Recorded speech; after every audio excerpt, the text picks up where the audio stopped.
आज की कक्षा में आपका स्वागत। आज हम प्रश्नावली 7.1 का प्रश्न संख्या 6 हल करेंगे।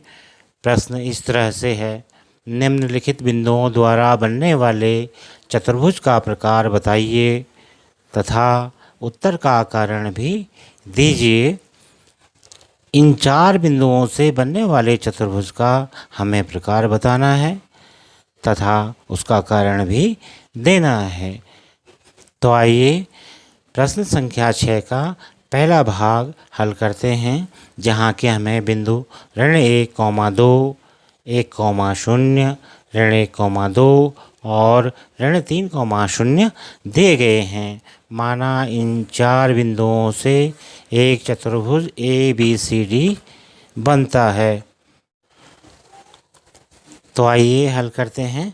माना चतुर्भुज के 4 शीर्ष ABCD हैं और A शीर्ष के निर्देशांक ऋण 1, ऋण 2, B शीर्ष के निर्देशांक 1,0, C शीर्ष के निर्देशांक ऋण 1,2 तथा D शीर्ष के निर्देशांक ऋण 3,0 हैं।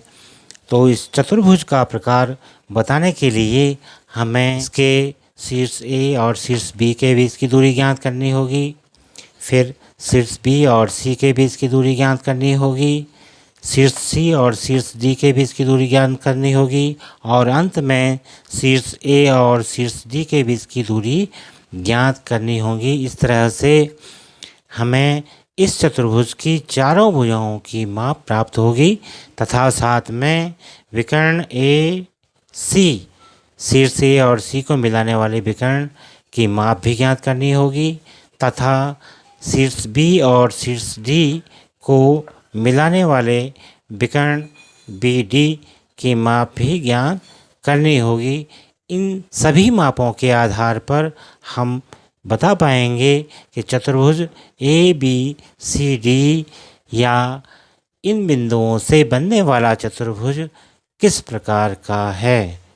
अतः आइए शीर्ष A और शीर्ष B के बीच की दूरी AB ज्ञात करते हैं, जिसके लिए x1, x2, y1, y2 इस तरह से है। x1 ऋण 1, x2 1, y1 ऋण 2 और y2 0 है।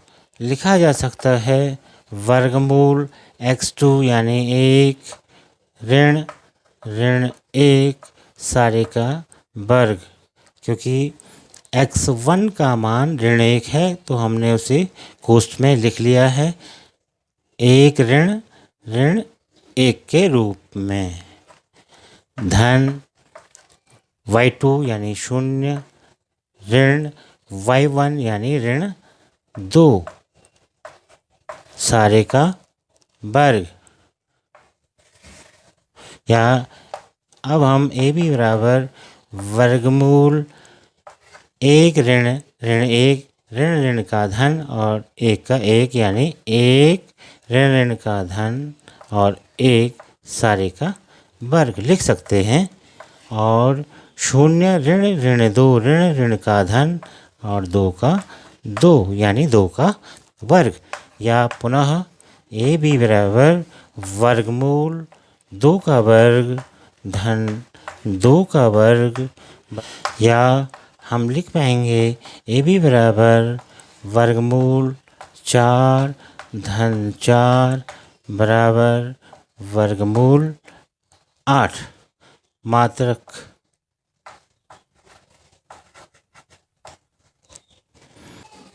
शीर्ष B और शीर्ष C के लिए x1, x2, y1, y2 इस तरह से है। तो BC बराबर वर्गमूल x2 यानी ऋण 1 ऋण x1 1 सारे का वर्ग धन y2 2 ऋण y1 0 सारे का वर्ग। या BC बराबर वर्गमूल ऋण 2 सारे का वर्ग धन 2 सारे का वर्ग। या BC बराबर वर्गमूल ऋण का वर्ग धन और 2 का वर्ग 4 होता है, धन 2 का वर्ग 4 यानी वर्गमूल 8 मात्रक।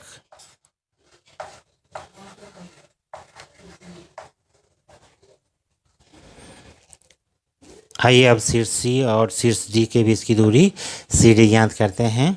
शीर्ष सी और डी के लिए x1 x2 y1 y2 इस तरह से है, या सी डी बराबर वर्गमूल x2 यानी ऋण 3 ऋण x1 यानी ऋण 1 सारे का वर्ग धन y2 यानी 0 ऋण y1 यानी 2 सारे का वर्ग लिखा जाएगा। सी डी बराबर वर्गमूल ऋण 3 ऋण 1 ऋण का धन यानी यह ऋण 3 धन 1 इस तरह से होगा, धन ऋण 2 सारे का वर्ग, या सी डी बराबर वर्गमूल ऋण 3 धन 1 यानी ऋण 2 का वर्ग धन ऋण 2 का वर्ग, या इसे हम लिख पाते हैं सी डी बराबर ऋण 2 का वर्ग 4 धन ऋण 2 का वर्ग 4, या वर्गमूल 8 मात्रक। अब हम शीर्ष ए और शीर्ष डी के बीच की दूरी ए डी की गणना करेंगे। तो ए डी बराबर वर्गमूल x2 यानी ऋण 3 ऋण x1 यानी ऋण 1 सारे का वर्ग धन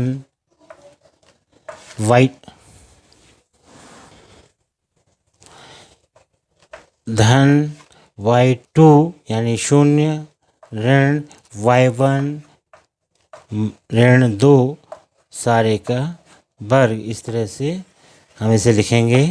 या ए डी बराबर वर्गमूल ऋण 3 ऋण 1 ऋण का धन यानी यह ऋण 3 धन 1 लिखा जाएगा, धन ऋण का धन 2 का 2 यानी 2 का वर्ग लिखा जाएगा। ए डी बराबर वर्गमूल ऋण 3 धन 1, इन दोनों का कैलकुलेशन ऋण 2 के रूप में आएगा, ऋण 2 का वर्ग धन 2 का वर्ग, या लिख सकते हैं ए डी बराबर वर्गमूल ऋण का वर्ग धन होता है और 2 का वर्ग 4 होता है, 4 धन 4, या वर्गमूल 8 मात्रक, वर्गमूल 8 मात्रक ए डी के बीच की दूरी प्राप्त हुई है। इस तरह से हमें चारों शीर्षों के बीच की दूरी प्राप्त हो गई है। और अब हमें शीर्ष ए और शीर्ष सी को मिलाने वाले विकर्ण ए सी की माप ज्ञात करनी है, और उसके पश्चात शीर्ष बी और शीर्ष डी को मिलाने वाले विकर्ण बी डी की माप भी ज्ञात करनी है।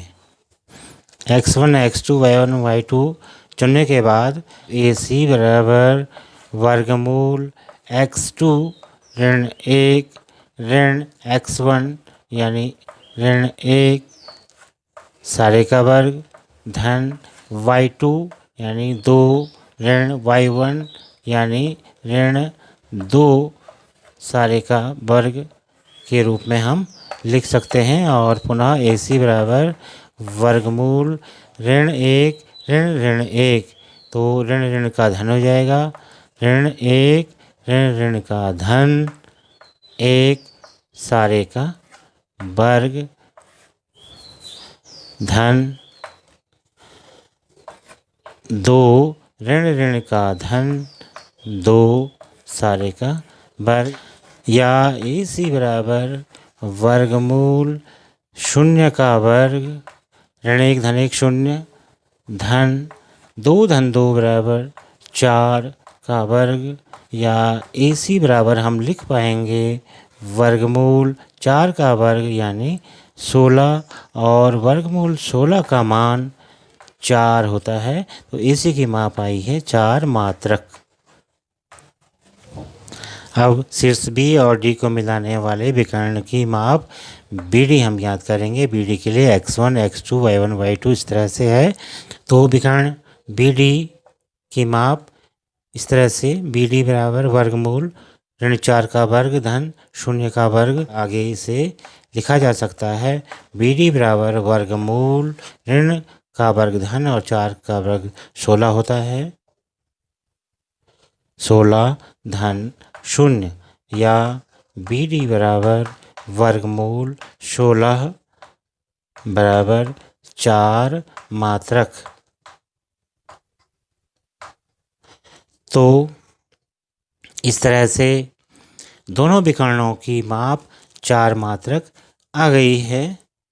इस तरह से हमने AB की माप वर्गमूल 8 मात्रक, BC की वर्गमूल 8 मात्रक, CD की वर्गमूल 8 मात्रक और AD भुजा की माप वर्गमूल 8 मात्रक प्राप्त की है तथा साथ ही विकर्ण AC और विकर्ण BD दोनों 4-4 मात्रक माप प्राप्त की है।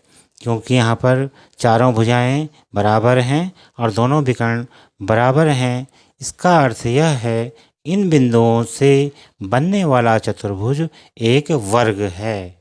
चूँकि एक वर्ग की चारों भुजाएं बराबर होती हैं तथा दोनों विकर्ण बराबर होते हैं, अतः हम अपने उत्तर को इस तरह से दे सकते हैं कि दिए गए बिंदुओं से बनने वाला चतुर्भुज वर्ग है।